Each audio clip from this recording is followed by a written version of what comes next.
الحمد لله نحمده ونستعينه ونستغفره ونعوذ بالله من شرور أنفسنا وسيئات أعمالنا من يهده الله فلا مضل له ومن يضلل فلا هادي له أشهد أن لا إله إلا الله وأشهد أن محمدا عبده ورسوله اللهم صل وسلم وبارك على نبينا محمد وعلى آله وصحبه ومن اتبع بهداه إلى يوم القيامة وبعد.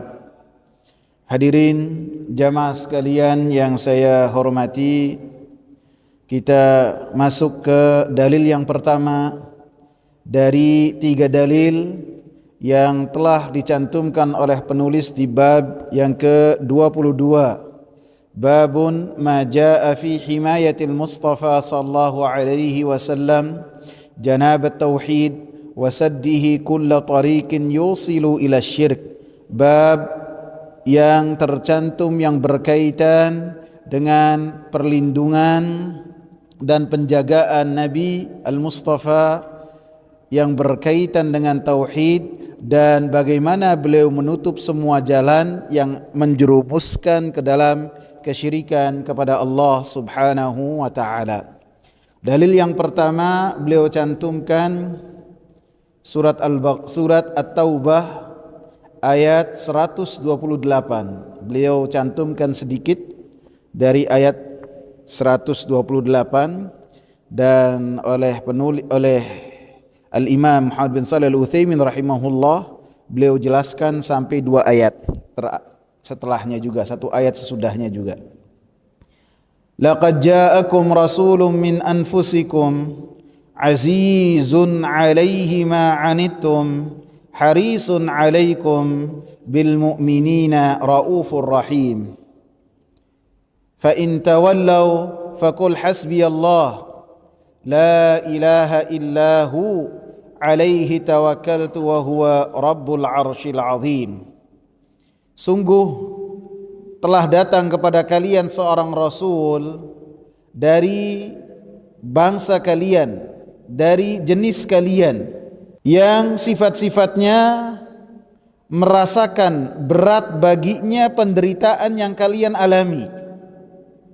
Harisun alaikum, dan senantiasa menginginkan dan bersemangat untuk supaya kalian beriman. Bil mu'minina raufur rahim, dan terhadap orang-orang yang beriman Nabi ini, Rasul ini sangatlah penyantun lagi penyayang. Fa in tawallaw faqul hasbiyallah, maka jika mereka berpaling maka katakanlah cukuplah Allah bagiku. La ilaha illahu, tiada ilah yang berhak disembah kecuali Allah. Alaihi tawakkaltu, hanya kepadanya lah aku bertawakal. Wa huwa rabbul arsyil azim, dan dialah Allah subhanahu wa ta'ala yang memiliki arsy yang sangat agung. Dalam ayat ini Allah Subhanahu wa taala menyebutkan salah satu karunia yang Allah Subhanahu wa taala berikan baik kepada seluruh manusia, kepada umatnya Nabi ataupun kepada orang-orang Arab. Karunia tersebut yaitu Allah Subhanahu wa taala mengutus kepada mereka seorang rasul. Dan ini adalah karunia yang sangat besar yang senantiasa Allah Subhanahu wa taala sebutkan dalam Al-Qur'an. Dalam surat Ali Imran ayat 164 Allah katakan, laqad mannallahu 'alal mu'minina idh ba'atha fihim rasulan min anfusihim. Sungguh telah Allah Subhanahu wa taala karuniakan kepada orang-orang yang beriman, yang Karunia tersebut berupa Allah Subhanahu wa taala utus di tengah-tengah mereka seorang rasul dari diri-diri mereka.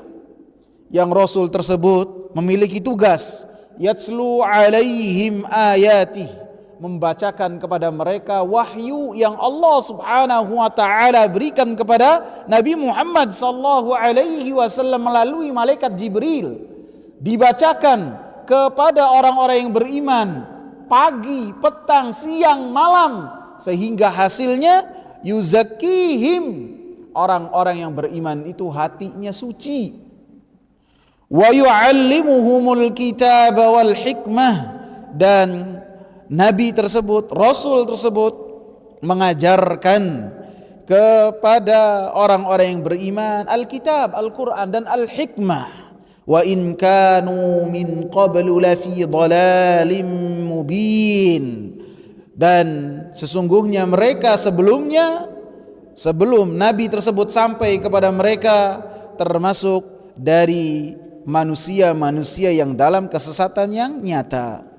Sehingga karunia tersebut memiliki hikmah yang sangat besar untuk menjadi sebab supaya manusia selamat dari azab Allah Subhanahu wa taala, supaya manusia ketika diutusnya seorang rasul yaitu Nabi Muhammad sallallahu alaihi wasallam menjadi jalan untuk manusia keluar dari kegelapan jahiliyah menuju terang benderang hidayah yang Allah Subhanahu wa taala berikan pelitanya kepada Nabi Muhammad sallallahu alaihi wasallam. Dalam surat Ibrahim Allah Subhanahu wa taala katakan, kitabun anzalnahu ilaika litukhrijan nasa minadh dhulumati ilan nuri biidzni rabbihim ila siratil azizil hamid. Kitab yang Allah Subhanahu wa taala turunkan kepadamu wahai Nabi Muhammad, yakni Al-Quran.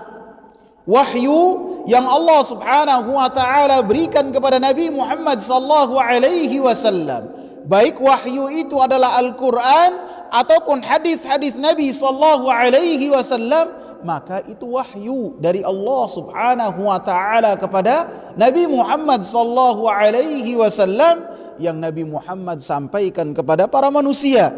Untuk apa? Litukhrijan nasa minadh dhulumati ilan nur, supaya engkau wahai Nabi Muhammad mengeluarkan manusia dari kegelapan kejahilan menuju terang benderang hidayah dari Allah Subhanahu wa taala biidzni rabbihim, tentu dengan izin Allah Subhanahu wa taala.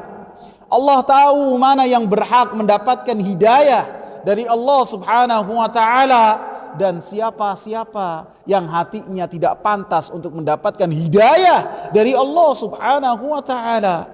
Ila siratil azizil hamid, untuk menuju jalannya Al-Aziz yang maha perkasa, Al-Hamid yang maha terpuji, yakni Allah Subhanahu wa ta'ala.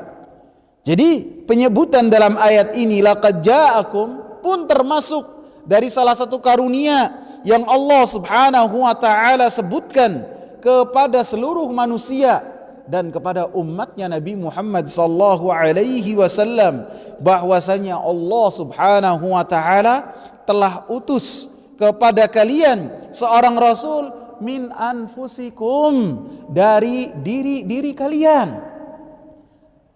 Yang Allah Subhanahu wa taala utus seorang nabi yang nabinya adalah seorang manusia, bukan seorang malaikat. Artinya dari bangsa kalian, orang Arab juga yang tumbuh besar di tengah-tengah kalian, sehingga kalian mengenal akhlak Nabi ini, Rasul ini kalian mengenal dari dilahirkan sampai balik, sampai menikah, sampai mendapatkan wahyu dari Allah Subhanahu wa taala min anfusikum, yang mana Nabi tersebut kalian mengetahuinya. Sehingga dalam surat Yunus Allah Subhanahu wa taala katakan yang berkaitan dengan risalahnya Nabi Muhammad sallallahu alaihi wasallam dengan mengatakan faqad labithtu fikum umuran min qablihi. Sungguh saya ini telah bersama dengan kalian dalam waktu yang sangat lama, sehingga kalian benar-benar mengenal Nabi Muhammad sallallahu alaihi wasallam.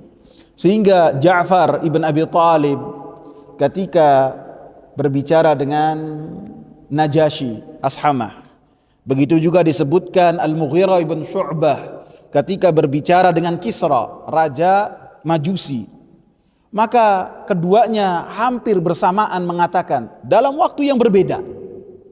Keduanya mengatakan, innallaha qad ba'atha fina rasulan minna. Sungguh Allah subhanahu wa ta'ala telah mengutus kepada kita seorang nabi, seorang rasul dari kita, untuk kita, dari kita. Na'rifu nasabahu, kami mengetahui nasabnya ini seperti apa. Wa na'rifu sifatahu, dan perangai dia seperti apa. Wa na'rifu madkhalahu wa makhrajahu, tindak tanduknya kita itu tahu sebelum orang ini mengatakan sebagai utusan dari Allah subhanahu wa ta'ala. Apakah orangnya kakian lewa, ataukah banyak tingkah, ataukah sering cari perhatian, tahu kita ini tingkah lakunya seperti apa. Orangnya ini berakhlak dengan akhlak yang luar biasa. Wasidqahu wa amanatahu, dan kami pun tahu amanahnya dan tahu bagaimana kejujuran dia dalam berbicara, tidak pernah berdusta. Sehingga ketika orang ini diutus oleh Allah subhanahu wa ta'ala, orang yang kami kenal. Sehingga makna dari laqad ja'akum rasulun min anfusikum, yang mana min anfusikum ini seorang rasul dari manusia, dari kalangan Arab, yang mana kalian mengenal orang tersebut, garis keturunannya, bagaimana perangainya. Sifat yang berikutnya yang berkaitan dengan rasul ini yang disebutkan dalam ayat ini, azizun alaihi ma anittum.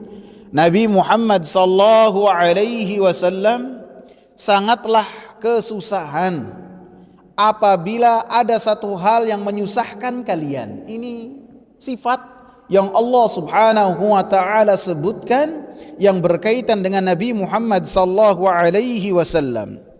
Sehingga Nabi Muhammad sallallahu alaihi wasallam tidaklah dipilih yang berkaitan dengan apapun juga.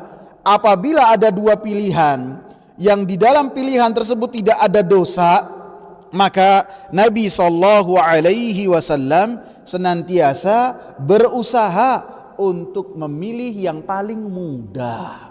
Bukan dalam rangka menjadikan Nabi termasuk orang yang bermudah-mudahan, tidak. Akan tetapi dalam rangka supaya tidak menyusahkan umatnya Nabi Muhammad sallallahu alaihi wasallam. Banyak perintah, banyak syariat yang bagaimana syariat tersebut dikendorkan hukumnya oleh Nabi sallallahu alaihi wasallam karena takut hal tersebut membebani umatnya Nabi Muhammad sallallahu alaihi wasallam. Apa contohnya? Contohnya salat tarawih. Salat tarawih Nabi sallallahu alaihi wasallam salatnya itu hanya 3 malam saja. Jadi Rasulullah itu bertemu dengan bulan Ramadan selama berapa kali? Bulan Ramadan disyariatkan puasa, qiyam dan siyam itu tahun 2 Hijriah.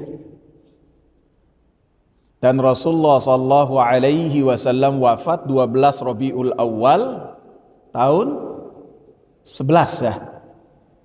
Berarti 9 kali. 9 kali Ramadan yang bertemu dengan Nabi sallallahu alaihi wasallam. Dan ketika bertemu dengan qiyam salat tarawih, maka di 9 kali Ramadan yang Nabi sallallahu alaihi wasallam temui, maka Nabi sallallahu alaihi wasallam hanya beberapa kali saja salat qiyam Ramadan atau salat tarawih. Di antara mungkin hanya 3 malam, bisa salatnya di 10 hari terakhir. Kemudian ketika orang-orang berkumpul, maka Nabi sallallahu alaihi wasallam meninggalkan salat tarawih. Karena apa? Karena ditakutkan apabila Nabi sallallahu alaihi wasallam terus-menerus melakukan salat tarawih, ditakutkan dianggap sebagai suatu kewajiban. Maka ini sangat berat, ditakutkan umatnya terbebani dengan hal tersebut. Sehingga Nabi sallallahu alaihi wasallam meninggalkan salat qiyamul lail berjamaah, ditinggalkan, jangan sampai dilakukan lagi. Sehingga malam pertama Nabi sallallahu alaihi wasallam salatnya itu sampai menjelang sahur. Bahkan sebagian sahabat mengatakannya, kami takut tidak mendapatkan sahur. Jadi benar-benar mendekati waktu fajar. Yang kedua hampir sama. Yang ketiga, Nabi sallallahu alaihi wasallam salatnya setengah malam saja. Setengah malam. Begitu setengah malam, para sahabat menanyakan kepada Rasulullah, "Ya Rasulullah, kenapa tidak sambung sampai menjelang fajar? Kenapa?" Maka Rasulullah sallallahu alaihi wasallam katakan, "Man shalla ma'al imam hatta yansarifa kutiba lahu qiyamu ajru qiyami lailah." Siapa yang salat bersama dengan imam, kemudian imamnya salam, dia pun salam, maka ditulis oleh Allah Subhanahu wa taala salat semalam suntuk. Ini para sahabat salatnya setengah malam. Setengah malam, dari waktu Isya sampai setengah malam. Mereka bertanya kepada Rasulullah dan Rasulullah sebutkan fadilahnya.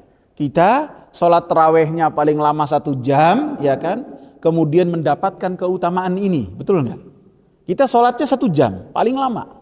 Kemudian kita mendapatkan apa yang telah Rasulullah Sallallahu Alaihi Wasallam hibur dengannya para sahabat Nabi Ridwanullahi alaihim. Dan ini termasuk azizun alaihi ma anittum, bahwasanya Rasulullah sallallahu alaihi wasallam sangatlah terbebani dengan apa-apa yang membebani umatnya.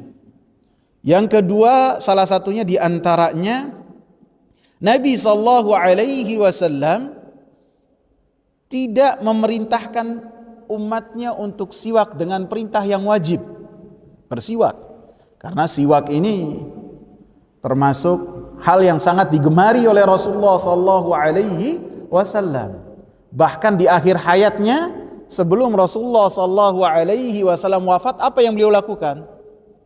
Bersiwak. Sehingga para ulama mengatakan, siapa yang ingin rohnya itu keluar dari dirinya dengan mudah, dengan gampang, maka perbanyaklah dengan bersiwak. Karena Rasulullah ketika di akhir hayatnya menutup hidupnya dengan bersiwak. Rasulullah apabila masuk rumah, beliau bersiwak. Rasulullah apabila merapikan shaf, maka diantaranya dengan cara bersiwak terlebih dahulu. Maka Rasulullah sallallahu alaihi wasallam katakan, "Laula an asyqa ala ummati aw 'ala an-nas la amartuhum bisiwaki ma'a kulli shalah." Seandainya saya tidaklah takut untuk membebani umatku ataupun membebani manusia, niscaya saya perintahkan mereka untuk bersiwak dalam setiap sholat. Akan tapi Nabi takut hal tersebut membebani umat Nabi. Begitu juga Nabi sallallahu alaihi wasallam, termasuk kegemarannya dan penganjuran dari Nabi sallallahu alaihi wasallam, Nabi apabila sholat Isya, Nabi sallallahu alaihi wasallam melaksanakannya di sepertiga malam pertama ataupun di tengah malam. Sehingga para sahabat ketika menunggu itu, ada di antara mereka yang sampai tidur, menunggunya tidur, anak-anak tidur, perempuan ada yang sholat berjamaah tertidur juga, menunggu Nabi datang. Maka Nabi sallallahu alaihi wasallam keluar ketika Umar bin Khattab radhiyallahu anhu berkata kepada Nabi, "As-salata ya Rasulullah." Salat ya Rasulullah. Mari kita salat. Ragadan nisa wasibyan, anak-anak sudah terlelap nih. Perempuan-perempuan juga sudah terlelap.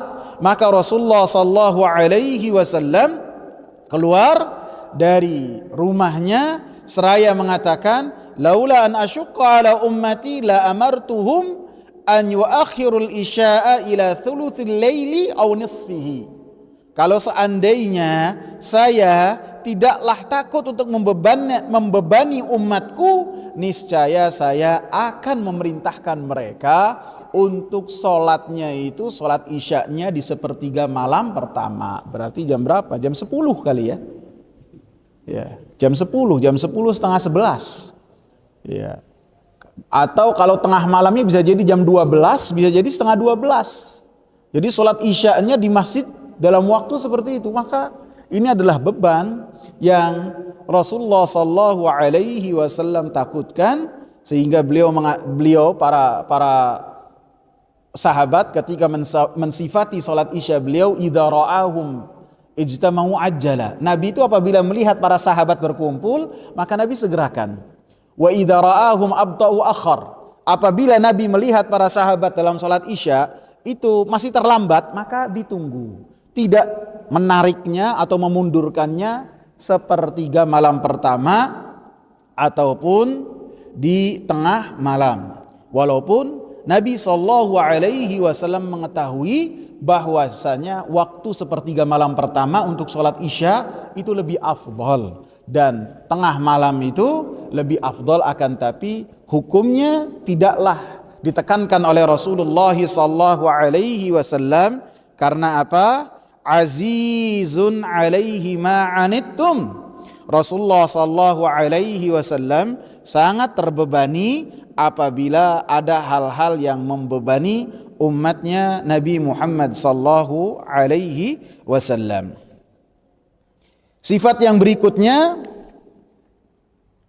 yang disebutkan oleh Allah Subhanahu wa taala, harisun alaikum, bahwasanya Nabi Muhammad sallallahu alaihi wasallam sangatlah bersemangat supaya kalian mendapatkan kebaikan.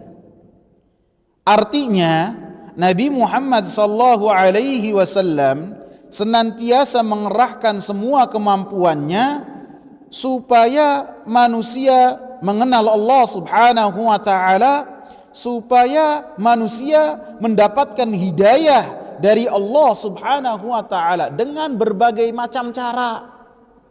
Ada orang yang datang apabila orangnya diketahui tokoh-tokoh di antara orang-orang Arab, di kabilah Arab, maka Nabi sallallahu alaihi wasallam datangi, diajak bicara. Apabila ada orang-orang Arab Badui, orang Arab Badui itu mereka apa? Bisa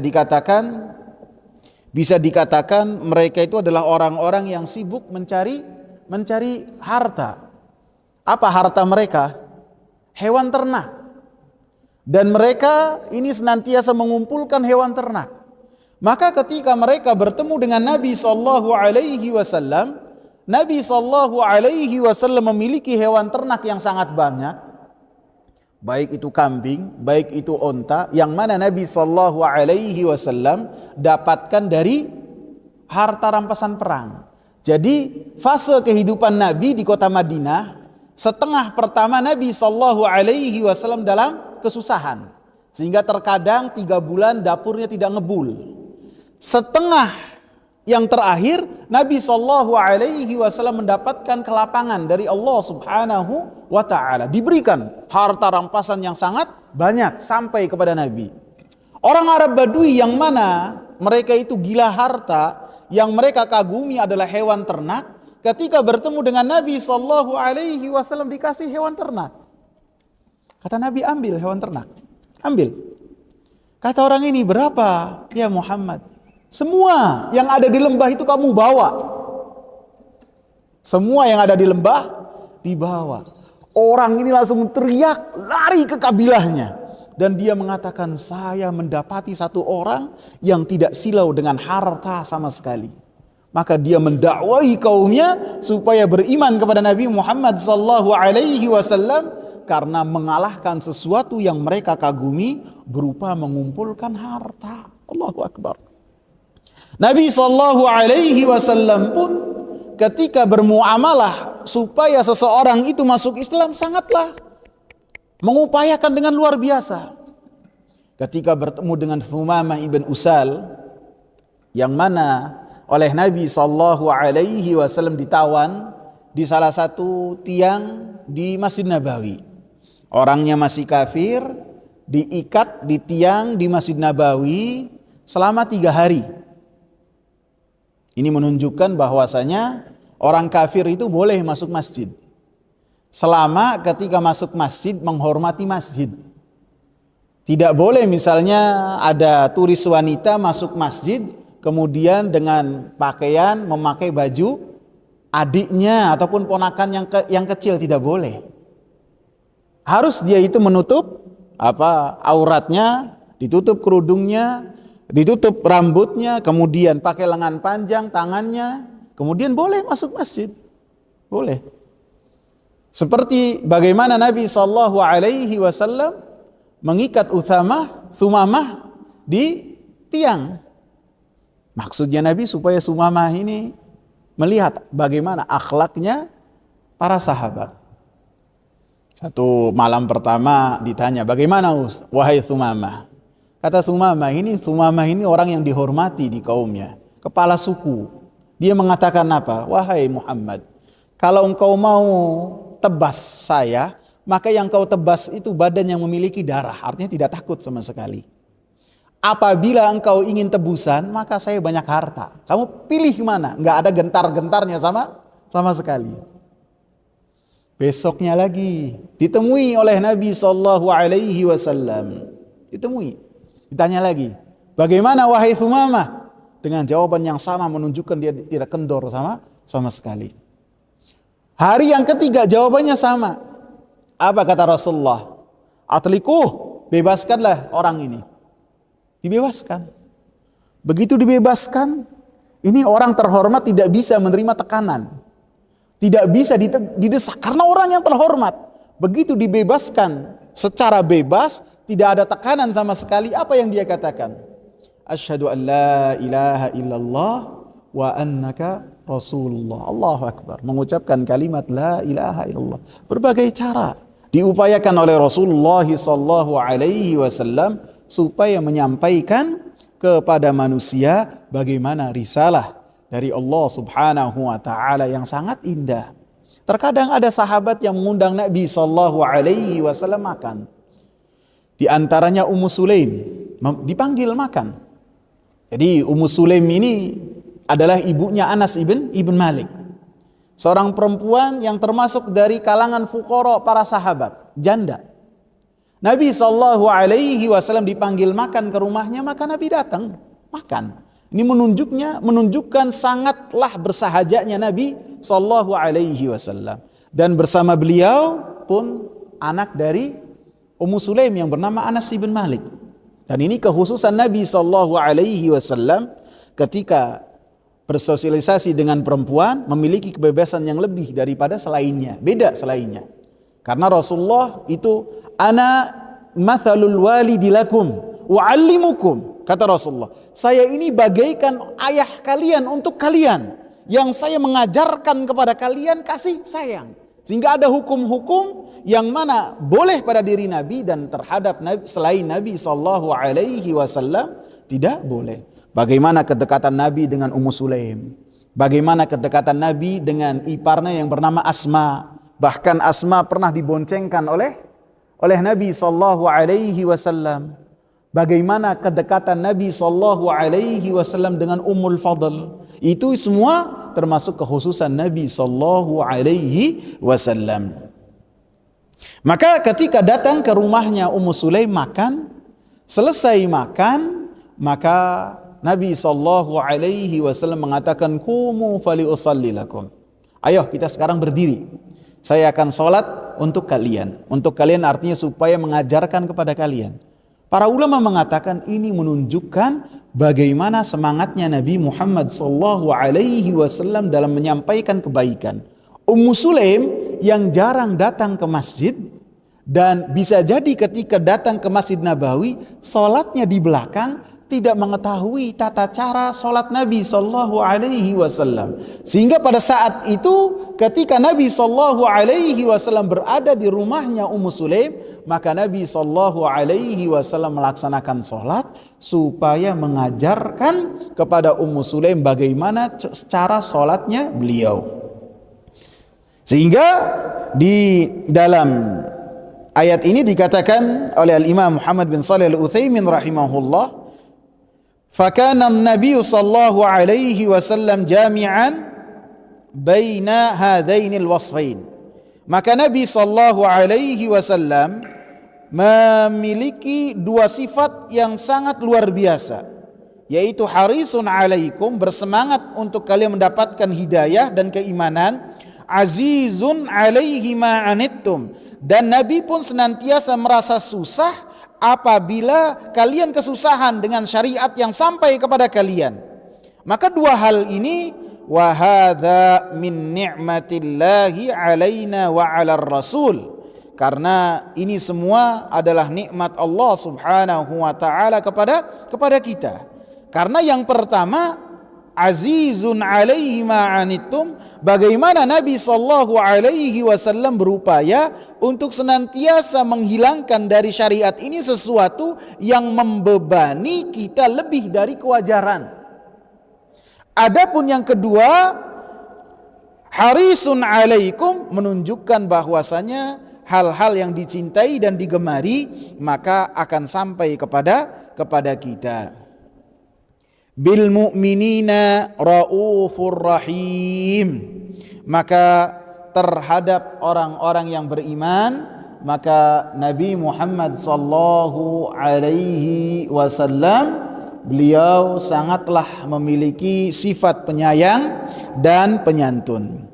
Nabi sallallahu alaihi wasallam Allah Subhanahu wa taala sifati sebagai yang memiliki kasih sayang, Ar-Rahim. Allah Subhanahu wa taala Ar-Rahim, memiliki kasih sayang. Nabi Muhammad sallallahu alaihi wasallam Rahim, memiliki kasih sayang.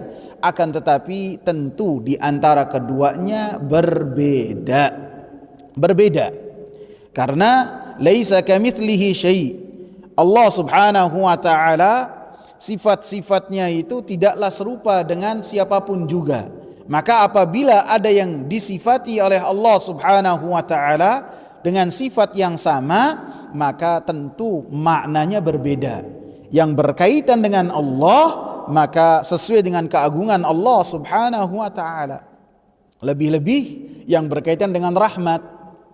Rasulullah katakan, "Inna lillahi mi'ata rahmatin wada'a minha rahmatan wahidatan." Allah Subhanahu wa taala memiliki 100 rahmat. Allah Subhanahu wa taala memiliki 100 rahmat. Maka yang satu rahmat Allah Subhanahu wa taala bagikan di alam semesta ini. Dari diciptakannya langit dan bumi sampai hari kiamat ditegakkan, cukup satu rahmat saja, maka semua manusia dan seluruh makhluk ini saling memiliki kasih sayang. Bahkan terkadang hewan buas menjaga anaknya karena apa? Kasih sayang yang Allah Subhanahu wa taala berikan kepada seluruh alam semesta ini. Adapun 99 rahmat yang lain Allah Subhanahu wa taala simpan bagi mereka-mereka yang akan masuk surga. Sehingga prioritas hidup yang salah ketika seorang bersemangat untuk hidup di dunia, untuk dia kenyang di dunia, akan tetapi ketika di akhirat dia melalaikan masa depannya. Karena di dunia ini cuma satu rahmat saja. Adapun di akhirat, apabila seorang Allah Subhanahu wa taala masukkan dia ke dalam surganya, maka orang tersebut akan mendapatkan 99 rahmat. Kemudian rahmat ini sifat rahim, artinya boleh digunakan oleh seseorang. Kita mengatakan orang ini memiliki sifat rahim, boleh. Karena sifat rahim digunakan untuk Allah dan digunakan untuk selain Allah Subhanahu wa taala dengan makna yang berbeda. Adapun sifat Rahman nama Rahman tidak boleh digunakan kecuali hanya untuk Allah Subhanahu wa taala. Tidak boleh kita mensifati orang ini orang Rahmannya luar biasa, tidak boleh. Karena Rahman itu hanya untuk Allah Subhanahu wa taala. Sehingga orang yang memberikan dirinya nama dengan memberikan nama kepada dirinya dengan nama Rahman, Allah Subhanahu wa taala ganti dia dengan pendusta. Siapa itu? Musailimah. Musailimah memberikan dirinya laqab julukan dengan julukan apa? Dengan julukan Rahman al-Yamamah. Rahmannya kabilah Yamamah. Maka Allah ganti dan abadikan namanya dengan apa? Al-Kadzdzab, sang pendusta. Sampai sekarang namanya diabadikan oleh Allah Subhanahu wa taala sebagai Al-Kadzdzab. Kemudian kasih sayang ini yang dimiliki oleh Nabi Muhammad sallallahu alaihi wasallam sangatlah banyak sekali. Di antaranya Allah Subhanahu wa taala katakan yang berkaitan dengan diutusnya Nabi Muhammad, "Wa ma arsalnaka illa rahmatan lil alamin," atau tidaklah kami mengutus engkau wahai Nabi Muhammad sallallahu alaihi wasallam kecuali rahmat untuk semesta alam, untuk seluruh manusia, untuk orang-orang yang beriman, untuk orang-orang kafir pun Nabi sallallahu alaihi wasallam memiliki kasih sayang yang luar biasa. Sehingga ketika ada Tufail ibn Amr ad-Dausi dari suku Daus, dia beriman kepada Nabi sallallahu alaihi wasallam di kota Mekah. Kemudian dia pulang ke suku Daus. Daus ini di Yaman. Di antara suku Daus yang sangat menonjol adalah Abu Hurairah ad-Dausi. Abu Hurairah namanya Abdurrahman ibn Sakhr ad-Dausi dari suku Daus yang didakwai oleh Tufail ibn Amr ad-Dausi. Begitu dia datang ke kaumnya, ini Tufail ibn Amr ad-Dausi, apabila beliau memerintahkan kaumnya tidak pernah menanyakan, pasti taat. Ini menunjukkan dia luar biasa dihormati. Apabila melarang langsung ditaati. Tapi ketika membawa risalah tauhid dari Nabi sallallahu alaihi wasallam, kaumnya membangkang. Kaumnya apa? Membangkang, menolak. Subhanallah. Padahal biasanya apa? Manut. Dia datang kepada Nabi sallallahu alaihi wasallam mengeluhkan suku Daus. Mengeluhkan. Ya Rasulullah, ud'u ala Daus. Kata Tufail, ya Rasulullah, laknatlah suku Daus ya Rasulullah. Kutuklah suku Daus. Siapa yang ngomong? Orang yang paling dihormati. Ini sahabat Nabi. Karena dia sudah lelah. Kata Nabi sallallahu alaihi wasallam dalam sabdanya, beliau mengatakan, "Inni lam ub'ats la'anan." Sungguh saya ini tidaklah diutus oleh Allah Subhanahu wa taala sebagai seseorang yang suka mengutuk dan mendoakan kejelekan. Tidak.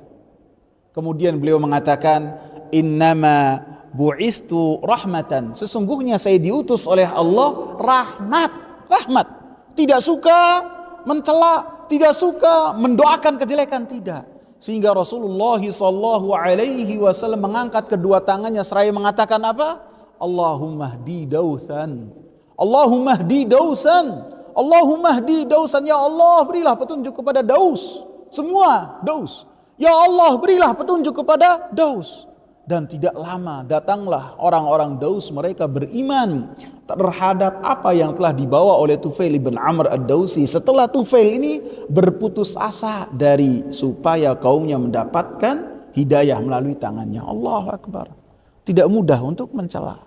Ini rasa kasih sayang Nabi sallallahu alaihi wasallam yang Nabi sallallahu alaihi wasallam tunjukkan. Begitu juga ketika Nabi sallallahu alaihi wasallam menghadapi orang-orang Bani Thaqif, orang-orang Taif. Orang-orang Taif, ketika Nabi datang ke Taif, kemudian Nabi sallallahu alaihi wasallam berdakwah kepada mereka selama 11 hari. Setelah melakukan perjalanan selama 10 hari bersama Zaid bin Harithah, kemudian sampai sana dihina oleh kaumnya, kemudian dicampakkan, kemudian dilempari, disambit. Maka Nabi SAW ketika sampai Qarnal Manazil, berteduh di situ, datanglah dua malaikat, malaikat Jibril dan malaikat gunung. Kata malaikat Jibril, wahai Nabi Muhammad, Allah subhanahu wa ta'ala mengetahui apa yang telah menimpa engkau. Allah mengetahui. Dan Allah telah mengutusku bersamaku malaikat gunung. Perintahkan dia sesuai dengan kehendakmu. Malaikat gunung pun mengenalkan dirinya. Kemudian malaikat gunung mengatakan, memberikan opsi kepada Nabi. Apabila engkau pengen berkehendak, akan saya timpakan gunung yang ada di kota Mekah supaya penghuni kota Taif, Bani Thaqif ini, orang-orang Thaqif ini binasa. Apa kata Nabi SAW? Bal arju an yukhrijallahu min aslabihim man ya'budullaha wa la yushriku bihi syai'a. Akan tapi saya berharap untuk Allah subhanahu wa ta'ala mengeluarkan dari keturunan mereka orang-orang yang beribadah kepada Allah dan tidak menyekutukan Allah subhanahu wa ta'ala sedikit pun. Luar biasa ikhwan, luar biasa. Ini terjadi pada tahun sekitar 10 ataupun 11 kenabian. Pada tahun 8 Hijriah, ketika Nabi SAW telah menaklukkan kota Mekah di bulan Ramadan, maka di bulan Syawal orang-orang Hawazin, orang-orang Thaqif, mereka berkumpul untuk menyerang kota Mekah. Maka Nabi SAW langsung mengumpulkan 12.000 pasukan untuk menyerang Hunain pada saat itu. Kemudian Allah subhanahu wa ta'ala berikan kemenangan. Orang-orang Taif kembali kepada Taif, ke kota Taif. Orang-orang Thaqif kembali ke Taif. Maka Nabi SAW mengejar mereka. Kemudian setelahnya Nabi SAW kepung Bani Thaqif ini selama 10 hari ataupun 7 hari. Dan Thaqif itu memiliki benteng yang sangat kokoh sekali di kota Taif. Dan mereka memiliki pasokan makanan yang bisa menjadikan mereka tidak keluar dari benteng tersebut selama 1 tahun. Hanya Nabi katakan, udah pulang udah. Maka sebagian sahabat mengatakan, ya Rasulullah, doakan kebinasaan untuk orang-orang Thaqif, binasakan mereka. Maka kata Rasulullah SAW, Rasulullah katakan, Allahumma hdi Thaqifan. Allah mengangkat kedua tangannya. Allahumma hdi Thaqifan. Allahumma hdi Thaqifan. Rasulullah ulang 3 kali. Allahumma hdi Thaqifan. Ya Allah, berilah hidayah kepada orang-orang Thaqif. 2 kali Rasulullah lakukan dengan suatu hal yang luar biasa kepada orang-orang Taif. Ya Allah, berilah hidayah kepada orang-orang Thaqif. Padahal para sahabat sudah lelah. Kutuk ya Rasul, tidak. Rasulullah rahmat. Sehingga tidaklah waktu berlalu Rasulullah meninggalkan kota Taif kecuali orang-orang Taif ini datang kepada Nabi SAW menyatakan keislaman mereka. Allahu Akbar. Ditunggu, dikepung, nggak nyerah, tapi Rasulullah tinggalkan dengan diiringi dengan doa oleh Rasulullah, mereka hatinya ditundukkan oleh Allah Subhanahu wa ta'ala. Sehingga para ulama mengatakan orang-orang Thaqif ini ketika Nabi SAW wafat dan sebagian orang-orang Arab itu di luar dari kota Mekah, di luar dari kota Madinah, mereka banyak yang keluar dari agama yang mulia ini, termasuk kabilah yang teguh dengan hidayahnya adalah orang-orang Thaqif. Karena ini mendapatkan langsung doa dari Rasulullah sallallahu alaihi wasallam. Dan yang berkaitan dengan kasih sayang Nabi sallallahu alaihi wasallam sangat banyak sekali. Disebutkan oleh Abdullah bin Amr bin Al-As bahwasanya Nabi sallallahu alaihi wasallam pernah membaca firman Allah Subhanahu wa taala, Rabbi innahunna adlalna katsiran minan nas faman tabi'ani fa innahu minni wa man 'asani fa innaka ghafurur rahim. Nabi membaca surat Ibrahim ayat 36. Wahai Rabbku, doanya Nabi Ibrahim, sesungguhnya berhala-berhala itu kesyirikan, menyesatkan kebanyakan dari manusia. Maka Nabi Ibrahim mengatakan, siapa yang mengikutiku dari manusia, maka mereka itu dariku.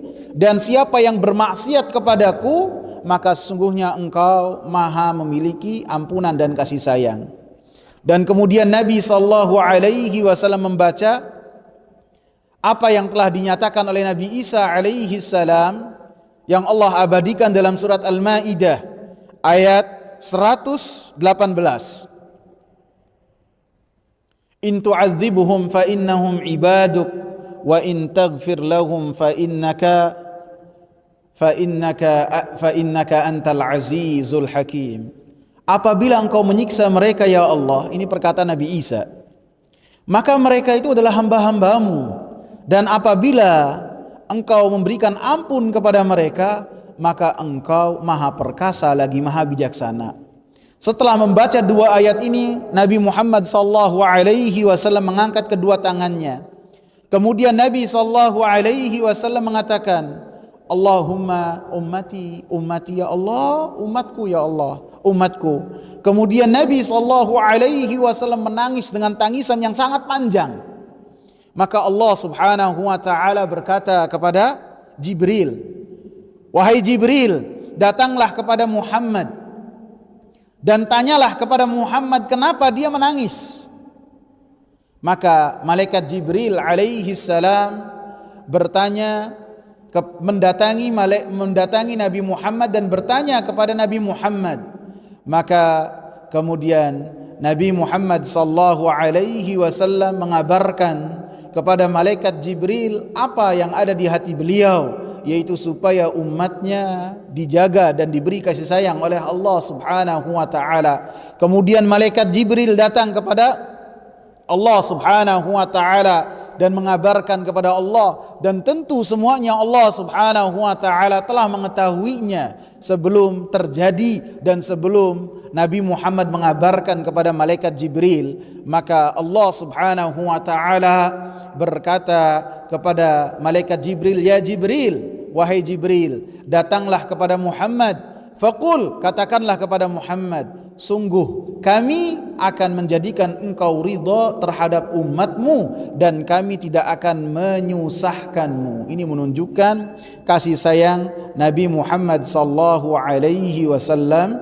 kepada umatnya.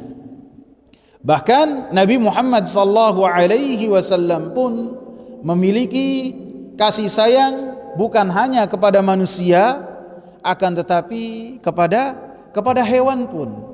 Nabi sallallahu alaihi wasallam memiliki kasih sayang yang luar biasa. Dalam satu perjalanan, maka Nabi sallallahu alaihi wasallam mendapati ada hewan atau onta, yang onta ini begitu melihat Nabi sallallahu alaihi wasallam, dia mendatangi Nabi. Antum bayangkan, onta melihat Nabi, kemudian dia mendatangi Nabi sallallahu alaihi wasallam dan seakan-akan memeluk Nabi, kemudian melelehkan air matanya. Maka Nabi sallallahu alaihi wasallam mengusap kepala dari leher dari onta tersebut. Kemudian Nabi sallallahu alaihi wasallam berkata setelah melihat onta ini tenang, diam, siapa pemilik onta ini? Maka datanglah seorang pemuda dan mengatakan, saya ya Rasulullah. Maka Rasulullah sallallahu alaihi wasallam katakan, fala tattaqillaha afala tattakillah fi hadhil bahimah, hendaklah engkau bertakwa kepada Allah Subhanahu wa ta'ala terhadap hewan ternak yang Allah Subhanahu wa ta'ala berikan kepadamu. Karena tadi onta ini mengabarkan kepadaku, berkeluh kesah kepadaku, bahwasanya engkau ini mempersusah dirinya, memperberat dirinya tanpa memberi makan dengan makanan yang layak. Ontanya mengeluh kepada Rasulullah sallallahu alaihi wasallam, memiliki kasih sayang yang luar biasa. Pernah juga Nabi sallallahu alaihi wasallam mendapati ada sebagian sahabat yang begitu melihat burung masih kecil yang bisa jadi masih di sarangnya, kemudian sebagian sahabat itu memainkan burung tersebut yang masih kecil ini. Kemudian induknya datang, kemudian mengepakkan sayapnya untuk menjaga anaknya. Maka ketika melihat hal tersebut, Nabi sallallahu alaihi wasallam mengatakan kepada para sahabatnya, siapa man faja'a hadhihi biwaladiha, siapa yang menyakiti burung ini dengan mengambil anaknya atau memainkan anaknya.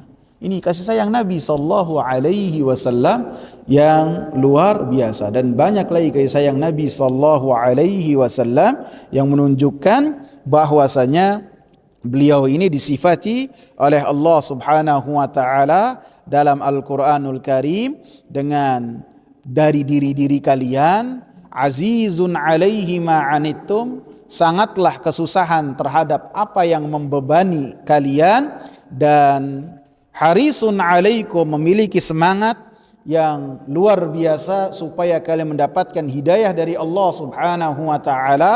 Yang keempat, memiliki kasih sayang dan penyantun terhadap umatnya. Apa yang berkaitan dengan bab ini, sehingga penulis membawakan ayat ini terhadap bab yang kita bahas. Artinya, apabila Rasulullah sallallahu alaihi wasallam memiliki sifat-sifat yang luar biasa tadi dari diri kita, berbicara dengan pembicaraan kita, dan Nabi Muhammad sallallahu alaihi wasallam sangat tersusahkan hatinya apa-apa yang menyusahkan kita, dan beliau pun terhadap orang-orang yang beriman memiliki kasih sayang yang luar biasa. Apakah mungkin Nabi sallallahu alaihi wasallam yang memiliki sifat-sifat yang luar biasa ini meninggalkan umatnya terperosok di dalam kesyirikan kepada Allah Subhanahu wa taala, yang mana kesyirikan tersebut akan menjauhkan umatnya Nabi sallallahu alaihi wasallam dari Allah Subhanahu wa taala dan rahmatnya, dan menjerumuskan manusia masuk ke dalam api neraka selama-lamanya. Apakah mungkin bagi seorang nabi yang memiliki sifat yang luar biasa yang Allah Subhanahu wa taala sebutkan, kemudian beliau akan bermudah-mudahan yang berkaitan dengan perkara kesyirikan, ataupun beliau Nabi Muhammad sallallahu alaihi wasallam mengabaikan kesyirikan, tidak memperhatikan kesyirikan, dan tidak mengingatkan umatnya yang berkaitan dengan bahaya kesyirikan, padahal Nabi memiliki 4 hal yang disebutkan dalam surat At-Taubah ini. Tidak mungkin, karena kesyirikan adalah perkara yang paling berbahaya sekali yang akan menyusahkan umatnya. Karena apabila hal ini menyusahkan umat Nabi sallallahu alaihi wasallam, dan tentunya menyusahkan Nabi sallallahu alaihi wasallam, kesyirikan ini adalah perkara yang sangat besar sekali, karena akan merusak kehidupan seseorang, akan merusak masa depan seseorang. Kesyirikan kepada Allah Subhanahu wa taala, seseorang yang melakukan kesyirikan, maka dia tidak memiliki masa depan ketika bertemu dengan Allah Subhanahu wa taala, kecuali api neraka, kecuali azab, dan dia tidak akan dimasukkan ke dalam surga. Sehingga tidak mungkin bagi seorang rasul yang memiliki sifat-sifat yang luar biasa seperti ini untuk tidak mengingatkan umatnya supaya waspada terhadap kesyirikan. Tidak mungkin nabi tersebut untuk dia tidak benar-benar memberikan perlindungan kepada umatnya supaya jangan sampai meremehkan kesyirikan, jangan sampai masuk ke dalam jalan-jalan yang mana jalan tersebut akan menjerumuskan umatnya ke dalam kesyirikan kepada Allah Subhanahu wa taala. Ini pembahasan yang disebutkan yang berkaitan dengan ayat surat At-Taubah ayat 128, bahwasanya dengan sifat-sifat yang dimiliki oleh Nabi, konsekuensinya Nabi mengingatkan umatnya akan bahaya kesyirikan kepada Allah Subhanahu wa taala, dan bahaya ini tentu kembali kepada umat Nabi sallallahu alaihi wasallam. Apa yang membebani umatnya? Pasti membebani diri Nabi sallallahu alaihi wasallam. Semoga bermanfaat. Ada pertanyaan ikhwah? Cukup ya? Ada, silakan Ustaz.